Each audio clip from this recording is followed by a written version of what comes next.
Sa bawat disenyo, bawat hubog ng katawan, mayroon siyang paraan paano pagkuha sa tamang fitting na tinatawag nating dart manipulation.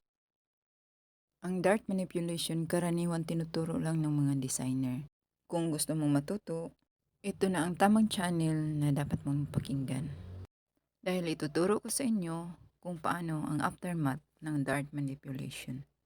Kaya kung sa YouTube ka nanonood, pindutin mo na ang subscribe button para ma-update kita kung meron akong bagong video na i-upload. At kung sa Facebook naman, pindutin mo ang follow button. Updated ka kung meron akong bagong video na i-upload.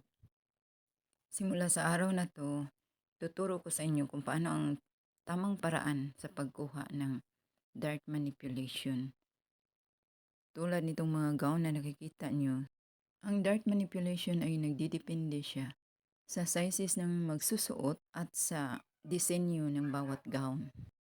Sa dart manipulation, guhit tayo ng pahalang dahil yung mga pahalang na guhit nakakaapekto din siya sa ating dart manipulation. So, dyan natin kukunin yung mga aftermath sa mga guhit.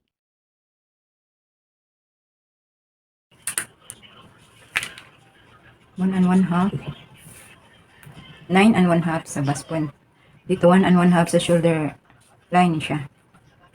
Lagyan natin ng markings yung lower ng shoulder dahil diyan natin kinukuha yung lalim ng shoulder.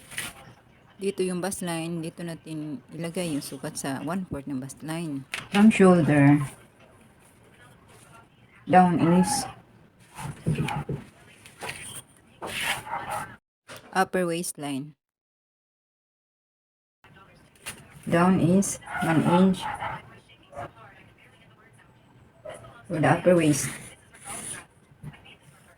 From lower waist down, baba tayo ng 1 and 1/2.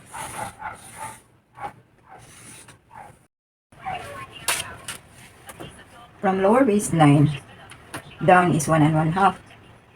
So from lower waistline down 3 and a half. And then the last one is 7. This is for the hip to line. So, i-clear na natin yung lines.